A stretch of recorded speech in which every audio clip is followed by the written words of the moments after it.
Irmãos, nós estamos hoje, então, na nossa 13ª aula do nosso curso, e a nossa aula tem como título da criação. Então, você que tem aí a Confissão de Fé de Westminster, é só você abrir aí no capítulo de número 4, você vai encontrar esse mesmo título. Este é um capítulo menor, é um capítulo que tem apenas 2 parágrafos. Eu acredito que nós teremos condição de terminar, se não tudo hoje, um pouco a gente termina na próxima domingo, e aí a gente vai dar uma pausa no mês de janeiro, sem estudar esse tema da confissão de fé, e devemos retornar, então, lá em fevereiro, voltando ao curso da confissão. Irmãos, é bom lembrá-los de que a confissão, ela segue uma coerência, uma sequência. Isso é muito importante, porque isso ajuda que nós possamos entender bem os assuntos. Você que está acompanhando, você deve lembrar que domingo passado nós terminamos uma sequência sobre os decretos de Deus. Foram 3 aulas dentro do capítulo sobre os decretos. E eu constantemente disse, olha, uma forma de Deus, a forma, melhor dizendo, como Deus executa os seus decretos, é através da criação e da providência. Então, os decretos são os projetos, os planos de Deus. Nós falamos decretos, mas, na verdade, é o decreto de Deus. É um decreto só, que se manifesta de várias formas, e por isso alguns estudiosos optam também por utilizar a palavra decretos. Mas tanto decreto quanto decretos são expressões corretas, desde que você entenda que não são vários planos alternativos que Deus tem. Deus tem um plano só, é um projeto só, feito de uma forma só. Todavia, tem várias dimensões deste mesmo projeto. Então, o projeto é os decretos de Deus. Como Deus traçou, como Deus planejou, como Deus pensou, como Deus quer que as coisas aconteçam, e as coisas irão acontecer desta forma.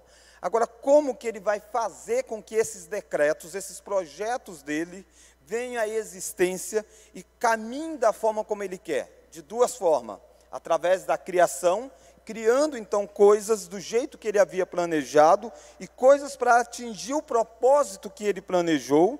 Então, Ele vai criar estas coisas, e Ele faz isso no Gênesis 1, em 6 dias. 6 dias Ele desenvolve toda a sua criação.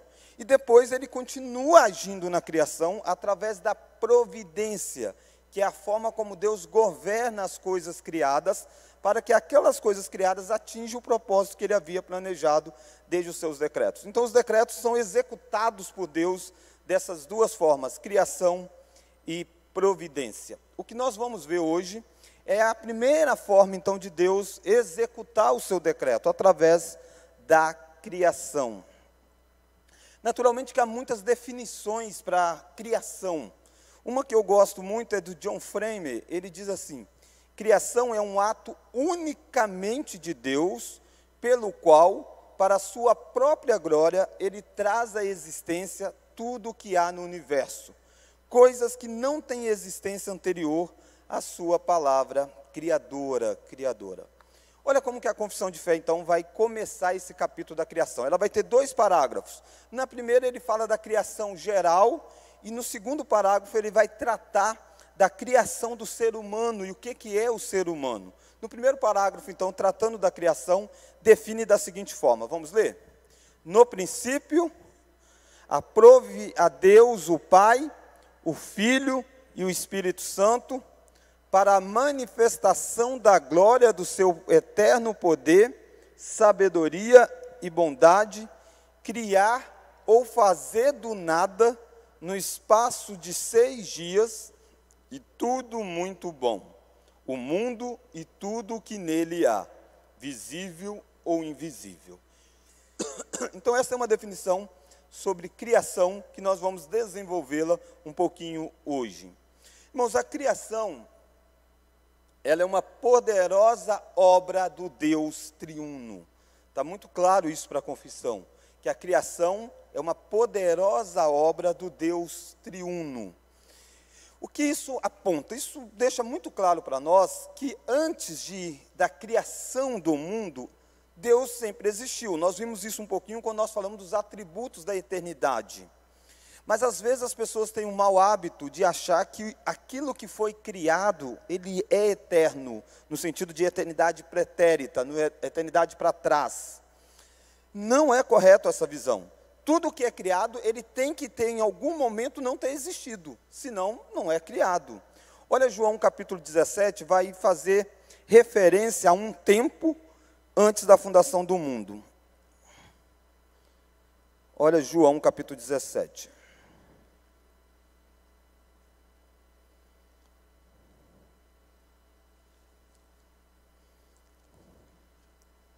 João capítulo 17. E aqui nós acabamos esbarrando em um ponto de conflito atual que é relacionado com a visão evolucionista, a visão de que o mundo foi criado através da evolução e tudo mais. E um dos grandes problemas dessa teoria, tem vários problemas, mas às vezes passa despercebido, é que dá um caráter de algo eterno que tem que existir para que o mundo pudesse acontecer sem que esse algo eterno seja Deus. Então, aí, talvez a matéria, e por aí vai nas teorias da evolução. Para nós, não. Para nós, todas as coisas, inclusive a própria matéria, foi criada por Deus. Átomo, moléculas, qualquer outra coisa foi criado. Então, houve um tempo que isso não existia. Olha João capítulo 17. Olha o verso 5.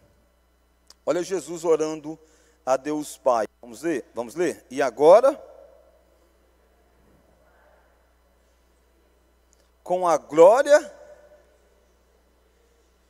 antes que houvesse mundo. Perceba, Jesus está encarnado, orando a Deus, terminando a sua obra aqui de encarnado.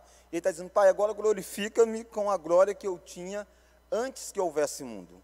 Então o mundo não é eterno, o mundo teve um ponto de início, de partida da criação. Antes disso, Jesus já tinha glória com o Pai. Olha Salmo 90, verso 2. Olha o verso 2, vamos ler?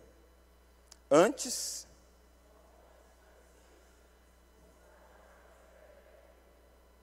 de eternidade a eternidade, Tu és Deus. Percebe? Antes que essas coisas viessem a existir, de eternidade a eternidade, Deus já estava presente. Outra questão que passa às vezes despercebido por muitos, é que a criação é a obra do Deus triuno, não é a obra do Deus Pai apenas. Às vezes quando a gente pensa na criação, a gente pensa que é Deus Pai quem criou, quando na verdade quem criou é Deus, que é Pai, Filho e Espírito Santo. Essas três pessoas estiveram atuando na criação. Toda a obra da Trindade, quando ela sai de dentro de si para fora, para que as pessoas vejam, para que aconteça algo externo, ela é sempre uma obra da Trindade, dos três envolvidos. Quando a gente faz essa muita distinção de Pai, Filho e Espírito Santo, a gente está dizendo da obra intratrinitária, dentro da Trindade, a forma como Deus planeja para que aconteça. Aí sim, as funções dos três. Agora, na execução, você vai ver que os três vão atuar nas mesmas obras, em aspectos diferentes dela. Olha, por exemplo, Hebreus 1:2. Hebreus 1:2, você verá que o Filho esteve totalmente envolvido na obra da criação.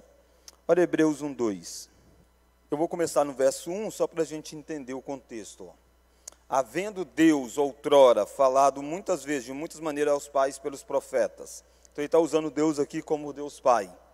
Nesses últimos dias nos falou pelo Filho. Então ele está dizendo agora do Deus Filho, que é Jesus. A quem constituiu, vamos ler agora, a quem? E pelo qual também fez o universo. Então o meio pelo qual Deus Pai fez o universo foi através do Deus Filho. Do Deus Filho. Deus Filho atuou na criação do universo. Isso fica muito claro em João capítulo 1. Abra lá João 1. Evangelho de João, capítulo 1. Lembrando que é uma aula de escola dominical, a aula é assim mesmo, a gente vai ler vários textos, não é um sermão. João, capítulo 1. E você pode perguntar também, fique à vontade para perguntar, auxiliar. Olha João, capítulo 1.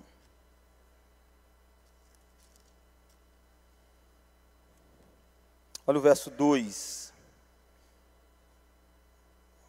Ele aqui é o verbo, que é o Filho. Ele princípio remete a Gênesis 1, deixa aberto aí. No princípio criou Deus os céus e a terra. Ele diz, no princípio ele estava lá.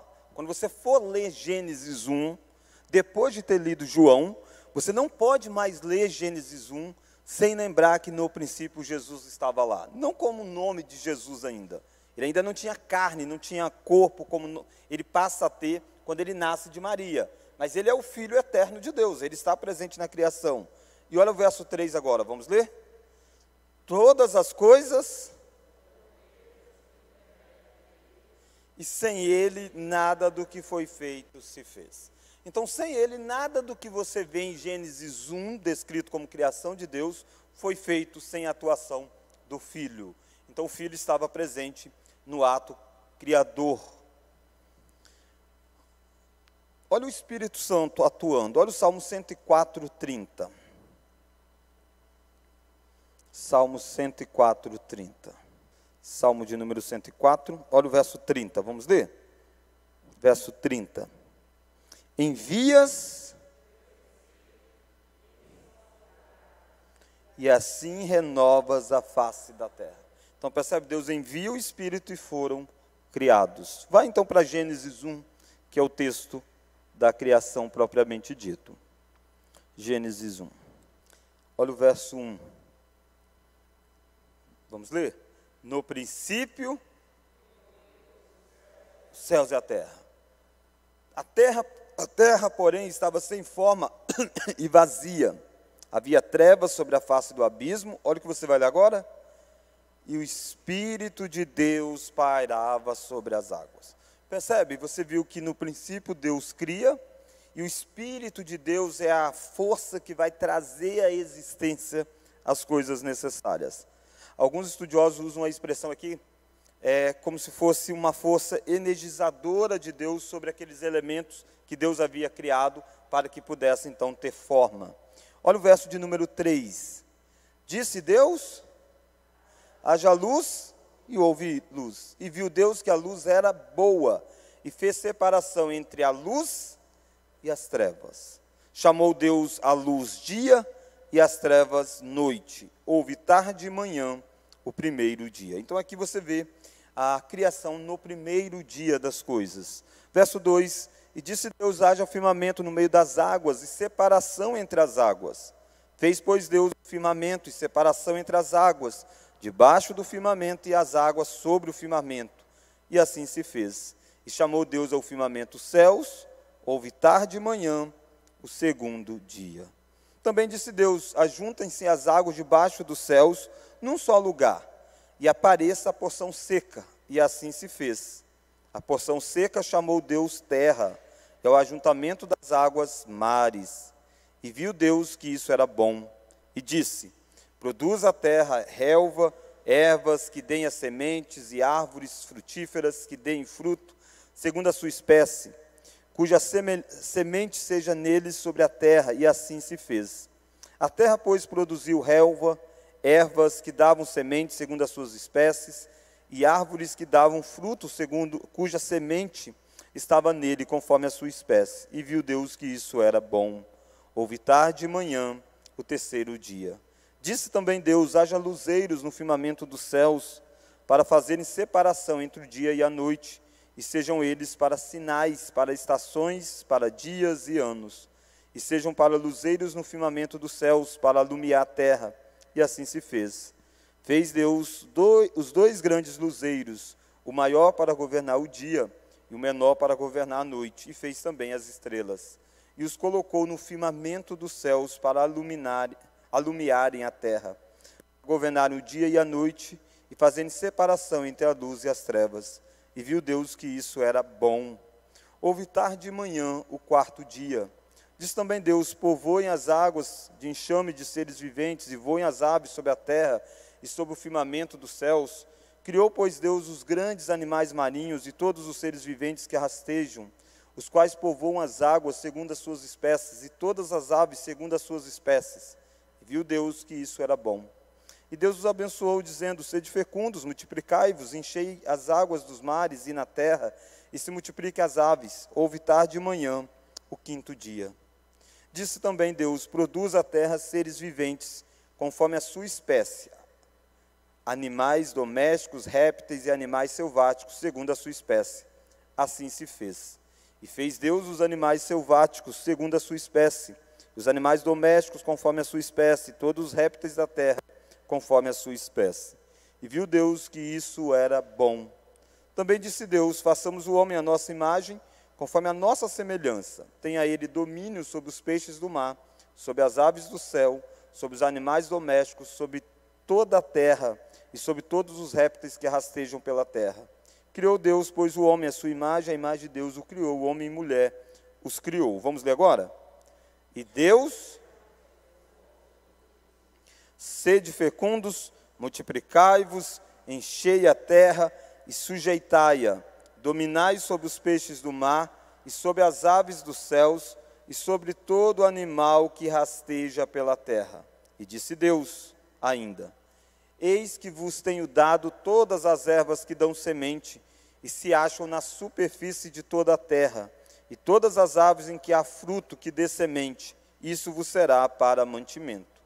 E a todos os animais da terra, e a todas as aves dos céus, e a todos os répteis da terra em que há fôlego de vida, toda árvore verde lhe será para mantimento. E assim se fez. Vamos ler agora? Viu Deus, eis que era muito bom. Houve tarde e manhã o sexto dia. Assim, pois, foram acabados os céus, a terra e todo o seu exército. E havendo Deus terminado no dia sétimo a sua obra que fizera, descansou nesse dia de todas as suas obras que tinham feito. E abençoou Deus o dia sétimo e o santificou, porque nele descansou de todas as obras que como Criador fizera. Então aqui, irmãos, nós vemos um relato dessa criação de Deus. Existem muitos detalhes nesse relato de Gênesis 1, e que às vezes nós lemos esse texto com a mentalidade muito do século 21, quando na verdade nós precisamos tentar pensar com a mentalidade do hebreu, que foi para quem Moisés escreveu. Quando Moisés escreveu esse texto, não existia esse grande embate entre ciência e fé que nós vivemos hoje, ou com a teoria da evolução. Até porque a teoria da evolução é, de certa forma, nova dentro do campo científico. Teve várias outras teorias anteriores a esta. Então, às vezes, nós queremos muito pegar um relato bíblico e encaixá-lo, ou tentar encaixá-lo dentro de uma teoria científica, quando o texto bíblico é bem anterior às teorias científicas e permanece a despeito das diversas teorias científicas que são apresentadas, mudadas e negadas ao longo da história. Qual que era o grande embate quando Moisés escreve esse texto? Qual que era a cosmovisão que conflitava com essa ideia de que Deus é o Criador? Alguém tem alguma ideia? Que cosmovisão conflitaria com isso? O que vocês acham?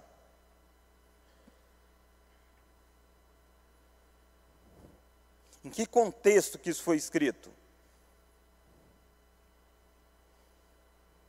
Bom, pessoal, vocês estão ainda pensando na ceia de Natal? Acorda, povo. Os deuses do Egito, os deuses do Egito. A questão aqui maior não é a questão com o ateísmo. A questão aqui maior é com o politeísmo. No Egito, quase tudo era divino. O Nilo era divino, que era um rio. O sol era divino. No meio desse contexto que Deus está tirando Israel do Egito, e Deus está tirando de dentro de Israel as cosmovisões errôneas que, como vivendo no Egito, corria o risco de estar nutrindo. Tanto é assim que, se você reparar, a luz foi criada em que dia aí em Gênesis? Que dia que foi criada a luz? Olha aí para o Gênesis 1. No primeiro dia. E o sol? No quarto dia. No quarto. Na nossa mente, toda a luz que nós temos aqui, a gente depreende de onde? Do sol, né? Então, para nós, o sol teria que estar sendo criado primeiro e depois a luz. Presbítero Samuel, o microfone, por gentileza. Sim. Não, a sequência das ordens que Deus dava. Então, antes da primeira ordem, dele, aí o texto fala que o Espírito de Deus pairava sobre a face das águas. Então, seria essas águas que o texto refere aqui, acho que seria talvez o mar, antes de ser dado o nome. Mas antes dessa informação, presbítero, ainda tem uma informação antes dessa, que é: no princípio criou Deus os céus e a terra. A terra estava dessa forma, sem forma e vazia, né? E o Espírito de Deus pairava sobre a face do abismo. Olha lá o texto de Gênesis 2, a terra, porém, estava sem forma e vazia, havia trevas sobre a face do abismo, e o Espírito de Deus parava sobre as águas. Disse Deus: haja luz. Aí Deus vai começar a agir. Mas percebe, não é aqui que Deus começa a criar. Gênesis 1 já diz para nós: no princípio criou Deus os céus e a terra. Essa terra criada por Deus estava sem ter forma. E aí o Espírito pairava sobre esses elementos criados por Deus, para que possa energizar, atuar, e daí trazer forma. Como que ele vai trazer forma? A partir daquilo que Deus disse: haja, faça e tal. Aí aquelas coisas vão vir ter forma. Mas Deus já criou essas coisas, céus e terra aí, tudo indica que esses céus remete não a esse céu que a gente está vendo aqui, mas céus no sentido do mundo espiritual, e terra no sentido do mundo criado para baixo. Agora, quando ele cria em Gênesis 1, ele não criou pronto. No Gênesis 1, no caso.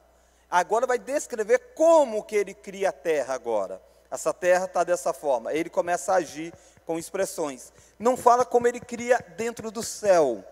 Não diz, ele pega os anjos e começa. Não fala, fica calado e passa a falar de como foi feito aqui o mundo que nós habitamos nele. Então, isso é importante porque muitas vezes a gente quer partir do ponto, e há um grupo que tenta fazer a chamada evolução, né? E aí eles querem partir do ponto de que a matéria é eterna, e Deus, que pode até ter um criador, mas criou a partir da matéria já existente. Não é isso que a Bíblia diz. A Bíblia diz que a matéria é criada pelo próprio Deus. E aí sim, depois que ele cria a matéria, a forma que ele dá à matéria é diferente do ato de criá-la naquele momento. Por isso Gênesis 1 é fundamental. E olha que interessante, irmãos, como é que as coisas estão interligadas. Se a matéria é eterna, e aí talvez alguns boiem um pouquinho, mas a gente está falando um pouquinho de física e tudo mais. Se a matéria é eterna, e Deus vai criar a partir daquela matéria existente, Deus não tem como Ele fazer todas as coisas como Ele quer, conforme nós vimos nos decretos. Por que não tem como? Porque a matéria-prima que Ele tem nas mãos é limitada. Determinado tipo de matéria só pode gerar determinadas coisas. Mas não é isso. Ele cria a matéria, porque Ele vai criar todas as coisas do jeito que Ele bem quer. A soberania de Deus está envolvida nos detalhes das afirmações. Se nós acharmos que Deus cria a partir das coisas que já existia e sempre existiu, então Deus cria um mundo limitado naquilo que Ele poderia fazer. Nós somos mais ou menos assim. Você tem que fazer determinada coisa. Você consegue fazer totalmente do jeito que você quer? Nem sempre. Você faz limitado pelo tempo, limitado pelo material que você tem nas mãos, não é isso? Se você tiver determinado material, você consegue fazer uma determinada coisa. Se você tem tal tipo de material, você faz outra coisa. Não existe muitas essas marcas similares e por aí vai. Então, quer dizer, é parecido, mas é com outra matéria que é feito. Então, nesse sentido, a gente precisa lembrar que Deus não esteve nessa condição ao criar o mundo. Ele não precisa usar daquilo que existe lá. Ele cria aquelas coisas que existem. E aí sim, a partir daí, Ele vai criar dentro daqueles elementos. Mas os próprios elementos que vão dar origem a todas as coisas, Ele é quem criou. Pode falar. Eu estou com uma dúvida sobre a criação. Quem criou, né? Porque ficou muito claro que na eternidade a existência do Pai, do Filho e do Espírito Santo. E eles têm funções diferentes, né? A Trindade, né? Mas mesmo eles estando presentes, o Espírito Santo pairava, o Verbo tal. Mas quem criou foi o Pai. Não, quem criou foi os três. Porque se a Trindade, se eles têm funções diferentes, Sim. como é que... Quem salva nós? Quem nos salva? Jesus. Não. Deus, o Pai, Filho e Espírito Santo. Sim. É os três. As obras da Trindade sempre são os três. Agora tem ênfase diferente. Eu peguei salvação porque é a que a gente está mais acostumado a ver. Óbvio que Jesus é quem morre na cruz, mas quem nos elegeu? Deus quem? O Pai. Quem escolheu por quem Jesus morreria? O Pai. Sem Deus escolher, nós somos salvos? Sem o Pai escolher, nós somos salvos? Não, percebe? Agora, quem aplica a salvação no nosso coração? Espírito Santo. Espírito Santo. Sem a ação do Espírito Santo, Jesus morreria na cruz e nós não seríamos salvos. Então, os três estão envolvidos. Na mesma coisa, o Pai é quem planeja criar. O Pai é o projetor da criação, que organiza para criar. Agora, Ele cria através da sua palavra. Tudo que Ele faz é haja, haja, haja. Essa palavra, João diz, no princípio era o Verbo estava com Deus e o Verbo era Deus. Jesus era o Verbo. O ato criador é Jesus. A atuação na matéria que existia, que foi criado por Deus, o Espírito Santo. Percebe? Os três estão envolvidos na criação. Isso fica tão claro que quando ele vai chegar no homem, vamos fazer o homem a nossa imagem, não é a minha imagem. Se é só Jesus criando, fazer o homem a minha imagem. Se for só o Espírito Santo, a minha imagem. Só o Pai, a minha imagem. Não, vamos fazer o homem a nossa imagem. Nós estamos criando e será conforme a nossa imagem. Nós somos a imagem da Trindade, do Pai, Filho e do Espírito Santo.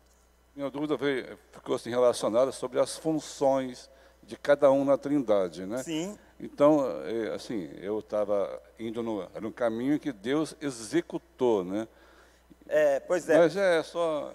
Mas a diferença nisso, porque as funções não é assim. A criação é a função de uma, a redenção é a função de outra. Não.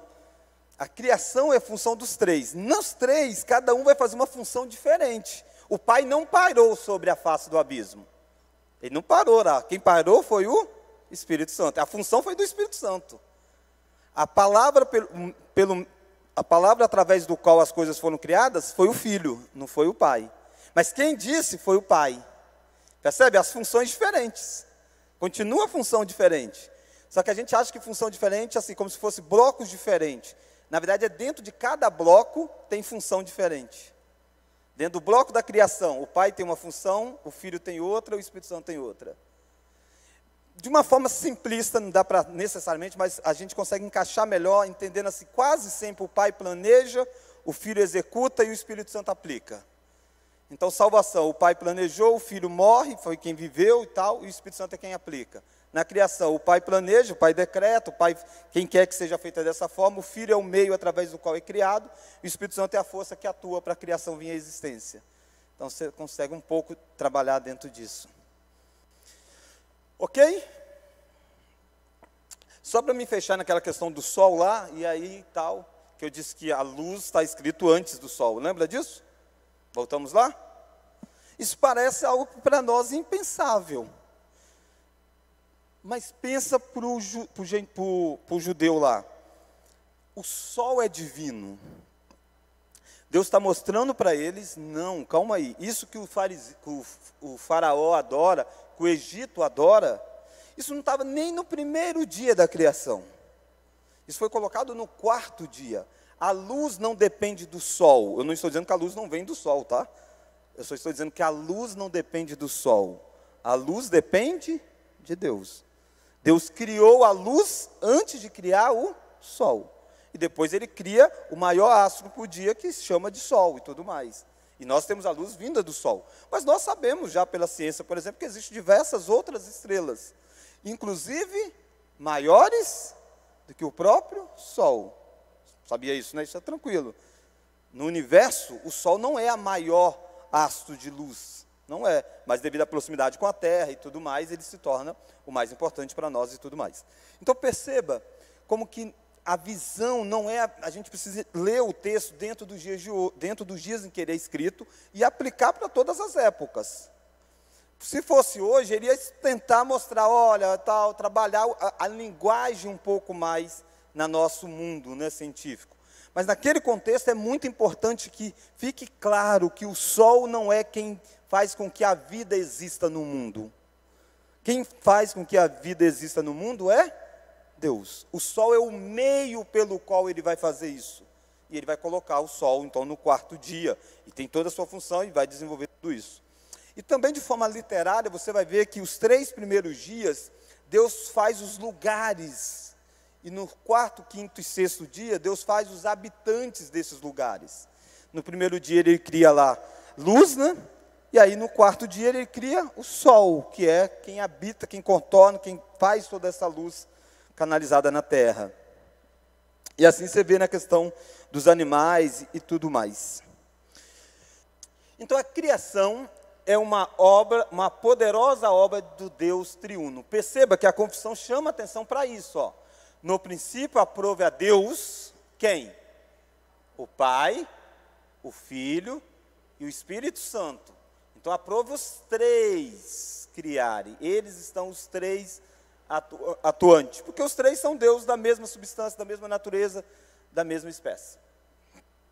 Segunda questão dentro dessa criação é que a criação foi feita para manifestar a glória de Deus. A criação foi feita para manifestar a glória de Deus. A confissão continua, ó, para a manifestação da glória do seu eterno poder, sabedoria e bondade, criar ou fazer do nada, no espaço de 3 dias, a gente vê depois. Então, fazer do nada, ele quer manifestar a sua glória. Olha Romanos 1. Romanos capítulo 1. Perceba, quando nós vamos estudando por partes, eu acho que a teologia reformada, ela resolve os problemas. O problema é que muitas vezes a gente não quer estudar por parte, a gente quer dar passos, né? Aí a gente tem dificuldade de entender lá na frente. Nós vimos Deus planejando, nós vimos Deus criando. Deus vai criar as coisas como? Para a sua glória. Tudo para a sua glória. Então a criação de Deus está dentro deste objetivo. Vai ser para a glória de Deus. Quando a gente vê sobre a queda, o pecado e tudo mais lá na frente, você vai ter entendido que Deus criou um mundo para manifestar a glória dele. Ele não criou um mundo para manifestar a glória sua. Ele criou um mundo para manifestar a glória dele. Você vive nesse mundo que manifesta a glória dele. E competir com essa manifestação da glória de Deus é exatamente idolatria, é querer ser o centro de todas as coisas. Olha Romanos, então, capítulo 1.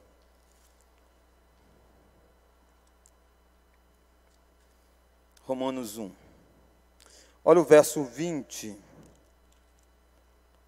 Romanos 1, verso 20. Porque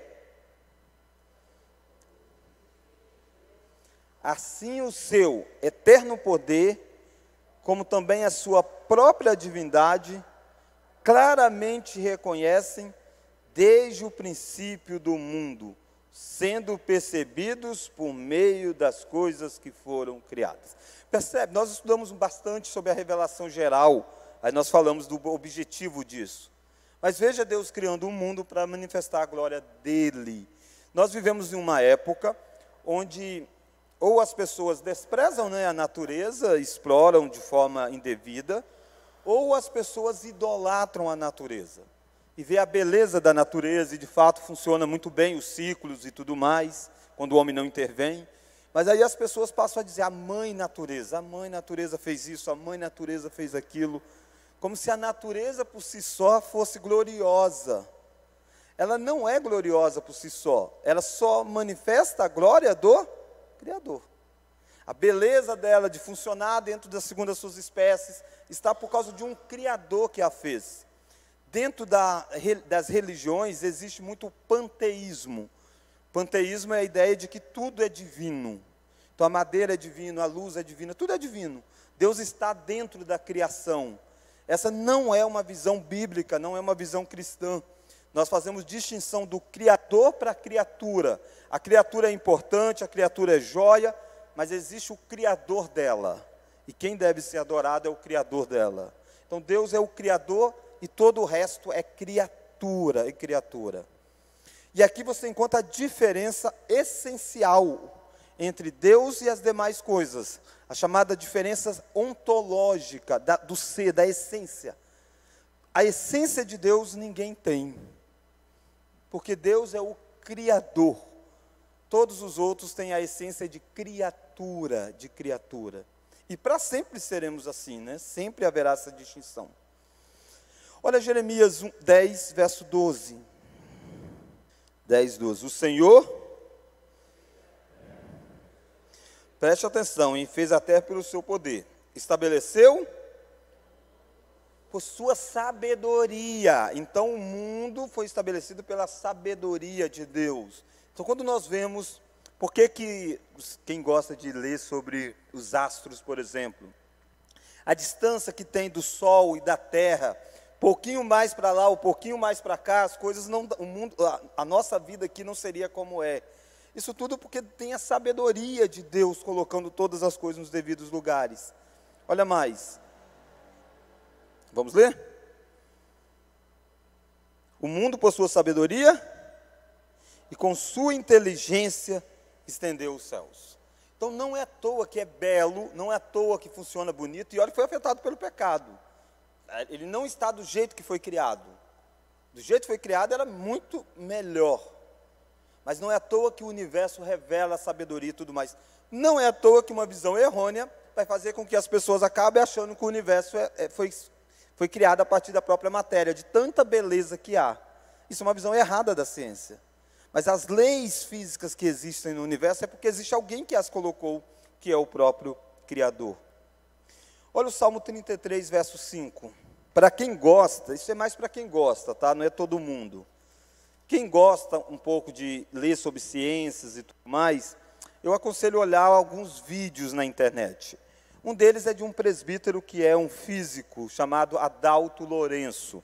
Muita coisa boa dele no YouTube. Você vai ver ele fazendo algumas interpretações das Escrituras e mostrando como que isso está perfeitamente de acordo com uma verdadeira ciência, não com a ciência falsa, a ciência errada. Mas então, é interessante como que ele conjuga essas duas descrições. Tem um outro que eu gosto inclusive mais, que é o Marcus Ebelin.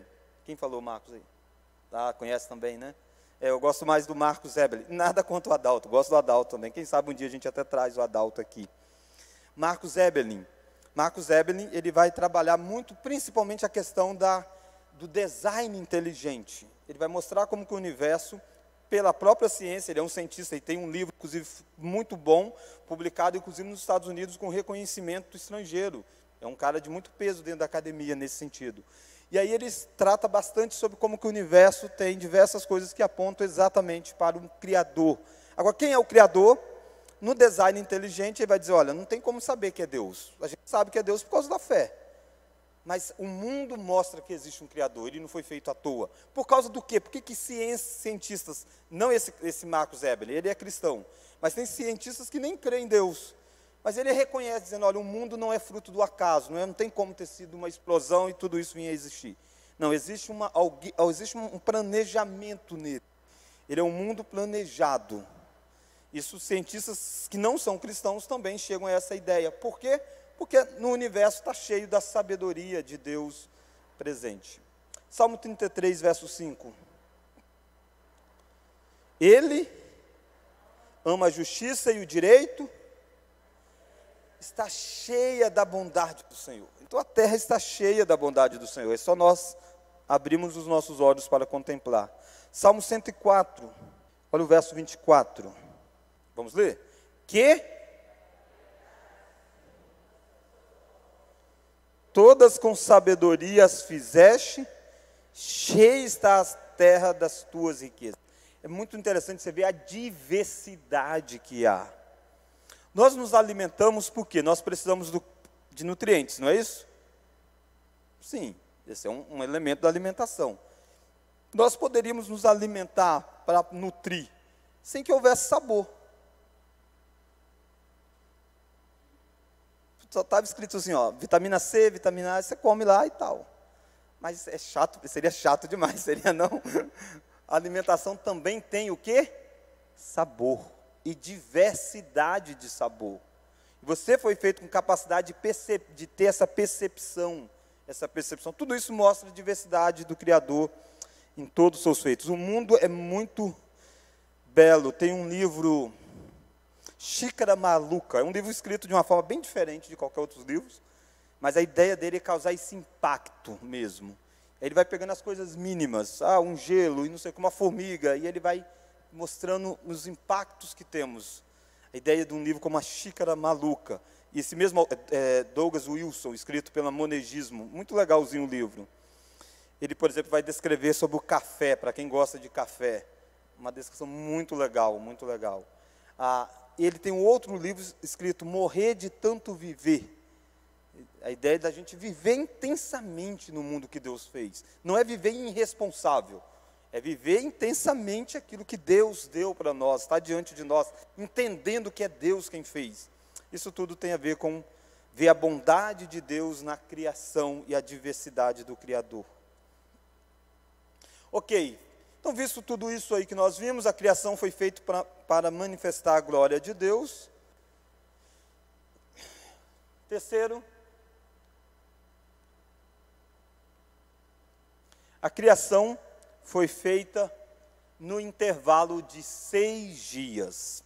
Olha a descrição lá da Confissão de Fé de Westminster.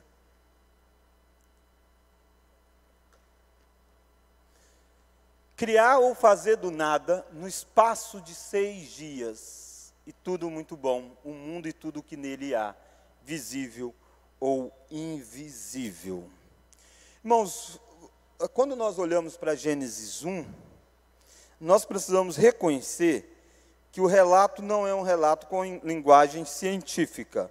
Isso não diminui o relato, isso ao contrário, exalta o relato. Se fosse na linguagem científica, o relato ficaria desatualizado ao ser humano, porque se fosse a linguagem precisa, então quem leu isso aqui há 1000 anos atrás, ele não tinha como compreender, porque a ciência não tinha diversos termos que ela tem hoje. Então não daria para ele entender naquela época. E se daqui 2000 anos, de repente, a ciência vai mostrar para nós que diversas coisas que ela descreve de um determinado jeito estava errado, e aí a linguagem científica foi aprimorada. Isso acontece, é natural do conhecimento humano, de qualquer área, de qualquer área. Então a Escritura não pode ter uma linguagem científica, não pode dizer, no princípio criou Deus o átomo, ou criou tal coisa, porque essas expressões são canalizadas e criadas ao longo da história para exemplificar um conceito, e às vezes melhorada, às vezes piorada ao longo do tempo. Por isso que a descrição da Bíblia é sempre a linguagem de quem observa, porque é a nossa forma de ver, nossa forma de ver. Dito isso, então, quando nós olhamos aqui para Gênesis, você vai ver claramente que Deus vai fazer as coisas dentro de ciclos, e Ele vai fazer 6 ciclos aí presente. Quando a Confissão de Fé foi elaborada, estava lendo agora há pouco um textozinho, em inglês até, que mostra que vários estudiosos que estavam dentro da Assembleia, eles escreviam diversos textos dizendo dias de 24 horas. E o texto da Confissão de Fé não coloca essa expressão 24 horas ali no texto. Se você olhar, ele diz 6 dias, e vai para a qualidade desta obra, Hoje em dia, existem algumas teorias sobre esse tipo de dias aí presente. Vai lá para Gênesis 1. Eu vou só citar para os irmãos, tem muita coisa, não é o nosso objetivo, mas só para você ter ciência que há algumas teorias. Por que isso? Porque o universo, segundo os estudiosos, alguns deles, acreditam que o universo tem muitos anos de existência, que é diferente da visão criacionista, na sua maioria. Olha Gênesis 1. No princípio, criou Deus os céus e a terra. Então, no início, Deus criou. A terra, porém, estava sem forma e vazia. Havia trevas sobre a face do abismo, e o Espírito de Deus parava sobre as águas. Disse Deus, haja luz, e houve luz e tal. Alguns tentam entender que há uma diferença de tempo entre, no princípio, criou Deus os céus e a terra então estava dessa forma, e aí Deus então disse, e aí as coisas começam a acontecer. Então Deus teria primeiro criado a matéria, e aí muitos anos depois, Deus então resolve começar a fazer os seus atos criadores. Essa é uma teoria. Eu não gosto muito, mas é uma teoria que você encontra em alguns estudiosos. A segunda teoria que você encontra é a ideia de que esses dias aí presentes, houve tarde, manhã, primeiro dia, tarde, manhã, segundo dia, que esses dias aí não são dias de 24 horas, mas sim um intervalo longo de tempo. Então Deus fez ao longo de um intervalo de tempo, ao longo de um intervalo de tempo.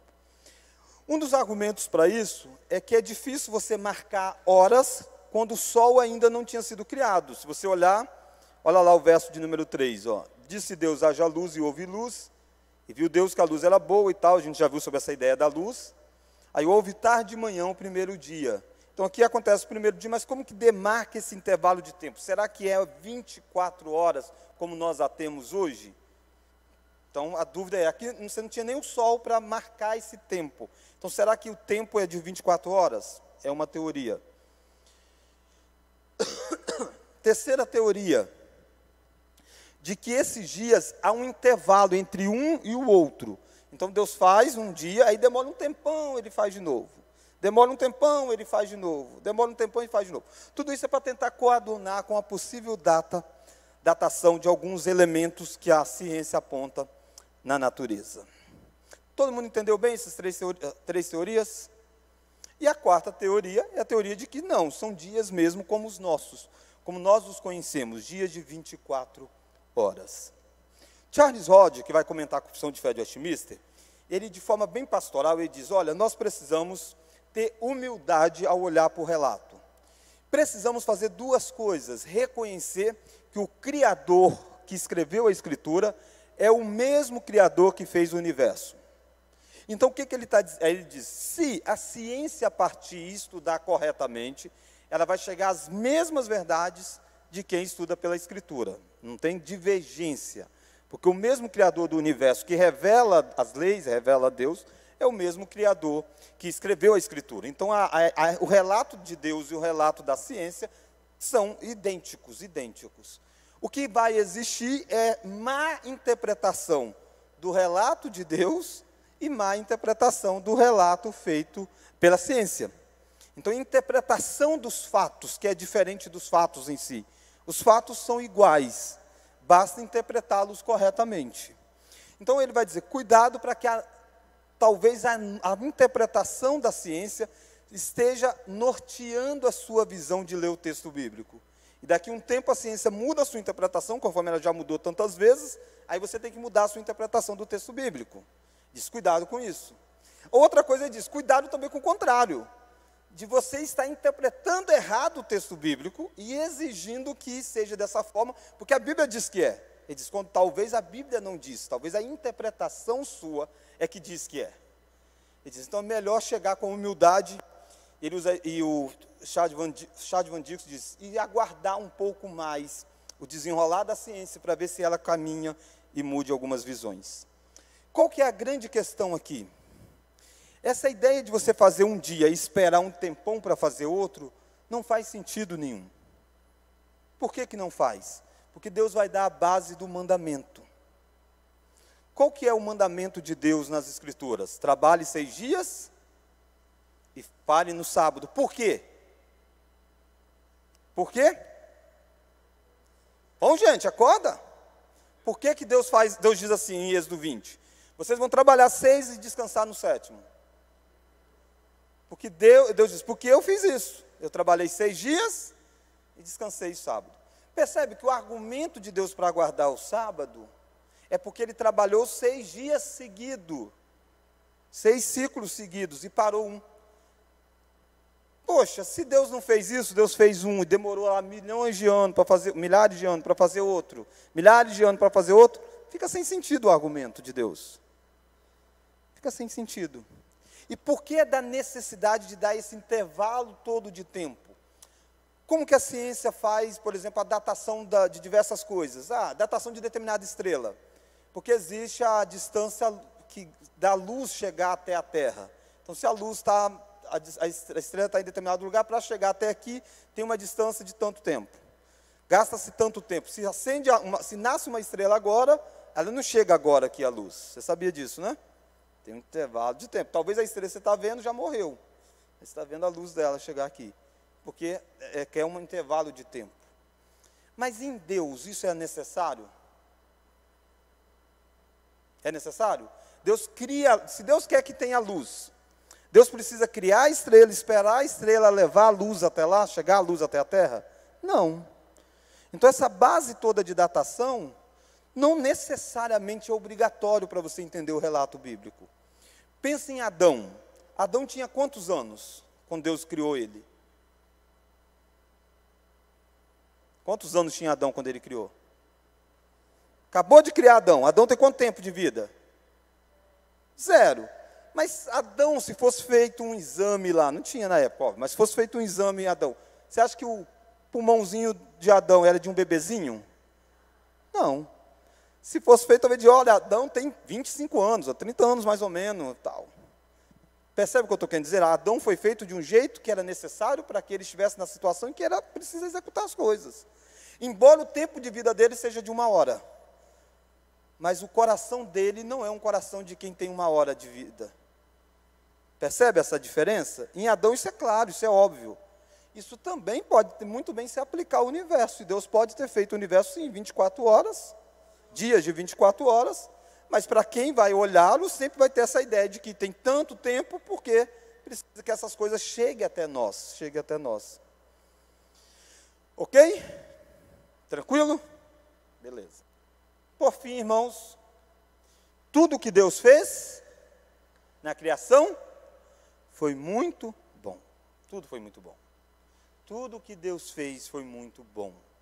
E aqui você tem uma questão também filosófica. Volta lá para Gênesis 1. Disse Deus, haja luz, e houve luz. E viu Deus que a luz era boa, e fez separação entre a luz e as trevas. Chamou Deus a luz? Chamou Deus a luz? Dia, e as trevas? Noite.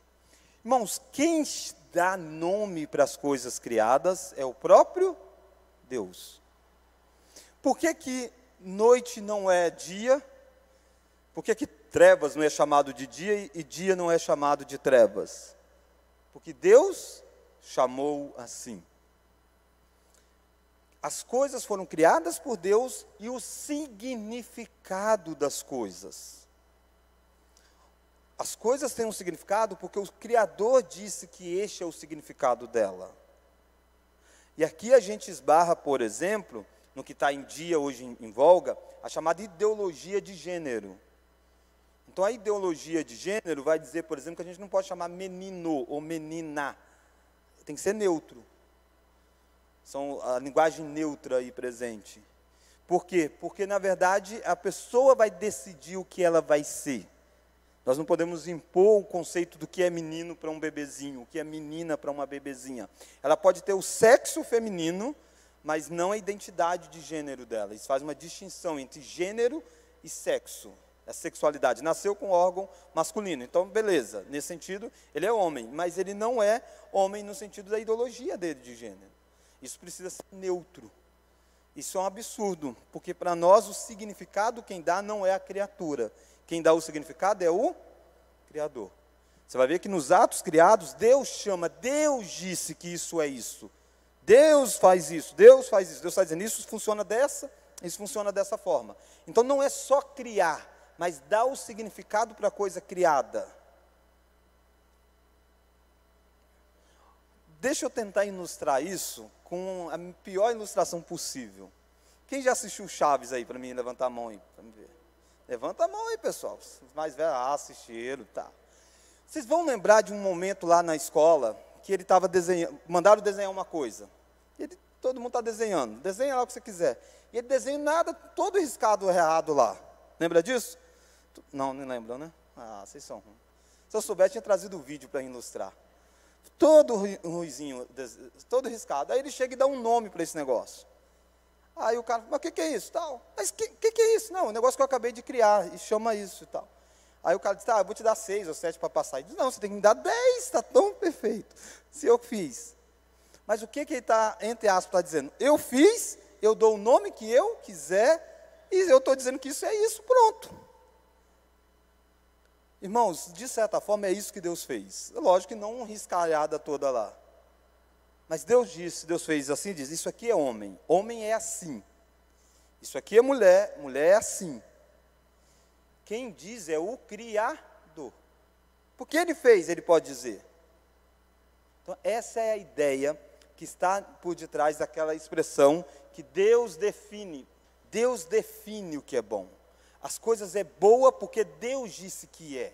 E a coisa é má porque Deus disse o que é. Volta de novo para Gênesis 1. E viu Deus que olha o verso 4. E viu Deus que a luz era boa. Bom e mal existe por causa daquilo que Deus disse ser. Olha como que essas questões de Gênesis 1 do universo criado vai estar envolvido lá na queda de Adão. Qual foi a fala da serpente para Adão? Coma do fruto proibido, porque no dia em que você comer, você será como Deus, conhecedor do bem e do mal. Até aquele dia, Adão sabia o que era bem e o que era mal. Sabia, através daquilo que Deus dizia. Ele nunca tinha experimentado o mal. Ele não sabia como que era o mal em si. Mas bastou Deus dizer, não coma do fruto, porque no dia em que comer você morre, isso é ruim, isso é mal. Ele tinha que viver confiado nisso. Em Gênesis 3, o que existe é uma tentação para querer que o homem atribua significado para as coisas. E aí você vai poder dizer o que é bom, você vai poder dizer o que é mal. Você não precisa viver debaixo daquilo que Deus disse que é. Mas essa é a função do Criador. O Criador que faz as coisas, estabelece como que as coisas são chamadas. Isso aqui chama ar-condicionado porque eu quero chamar de ar-condicionado? Não. Quem criou, patenteou, dá um nome. E eu não posso chamar isso aqui de... Só porque eu quero que seja chamado de microfone o ar-condicionado. Não tem como. Mas é isso que existe na tentativa de ressignificar termos. Ressignificar masculino, feminino, ressignificar o que é homem, o que é mulher, o que é marido, o que é esposa, as funções de cada um. Isso tem a ver com o Criador. É um ataque à criação. A criação. Presbítero Samuel, Deus fez, e perceba que a área mais atacada, cientificamente, secularmente, é a área da criação. Às vezes as pessoas podem até dizer, não, você pode crer no Deus se quiser. Você pode crer no que você quiser, isso é da sua vida espiritual. Isso é o seu eu. Você só não pode querer acreditar, expor e defender isso perante a sociedade, num Criador, em alguém que diz o que é certo e errado. Mas se a criação não for por Deus, todo o resto da Escritura não faz sentido. Infelizmente, muitas pessoas acham que podem crer no ateísmo, crer que Deus não criou essas coisas, isso aqui é apenas uma historinha e tal, pastor, isso já está superado pela ciência. E crer em Jesus Cristo, não faz sentido nenhum. Porque o que Jesus Cristo é? Ele é chamado na Bíblia do segundo Adão. Se o primeiro Adão nunca existiu, se não é fato que existiu um homem chamado Adão, por que o segundo Adão é verdadeiro? Se Adão peca, e por isso que Cristo tem que vir ao mundo, se Adão não existiu, Cristo não precisava ter vindo ao mundo. Tudo da Escritura está remetido em Gênesis 1. É o desenvolver de Gênesis 1. A criação, Deus vai criar o homem vai pecar, a gente vai ver o homem no próximo domingo, e Deus vai redimir o homem e redimir a criação. Assim que termina Apocalipse. Se tira a criação, todo o resto da Escritura não faz sentido lógico mais. Por isso que a criação é a base pelo qual nós devemos lutar muito pelo conceito de criação. Porque aqui está o Criador que fez todas as coisas, redime essas coisas em Jesus Cristo e faz novas os novos céus e nova terra. Presbítero Samuel. Só para a gente entender aqui que o texto básico que você usou para antes, Salmo 19, fala que, aí ele dá dois tipos de linguagem assim, na criação. Ele fala assim, que um dia revela outro dia, e uma noite dá conhecimento a outra noite. Usa duas linguagens aqui, só para definir aqui, sobre o dia e a noite, na criação. Ele fala, um dia... Discurso a outro dia. Ele usa a expressão discurso. Isso, fala, a outra noite dia. Revela conhecimento a outra noite. Já à noite ele fala assim, uma noite revela conhecimento, outra noite. Isso. Mas é uma pergunta ou Eu não entendi. É só para definir essas duas linguagens aqui que ele usou, que o discurso é uma coisa Não, e mas aí a não. noite é outra. Não, o nome disso é paralelismo. Tá. É uma poesia. Salmos são Uma poesias. expressão, né? Isso, você diz as duas coisas do mesmo jeito, com linguagem diferente, para reforçar. Então, os céus proclamam a glória de Deus. Qual que é a próxima frase? E o firmamento anuncia as obras das suas mãos. Não é que um faz uma coisa e o outro faz outra coisa diferente. É a mesma coisa. Só está usando com expressões diferentes. O nome disso é paralelismo hebraico, paralelismo que acontece. Então, o dia e noite fazem o quê? Ambos revelam conhecimento a outro dia e a outra noite. Ambos passam para o dia seguinte aquilo que Deus faz. Há um acúmulo de conhecimento de um dia para o outro, mostrando o Criador passando as coisas. Nós somos um acumulado de acontecimentos ao longo do tempo. Essa é a ideia. Irmãos, então nós terminamos essa primeira parte. Na próxima aula nós vemos sobre o homem, tá bom?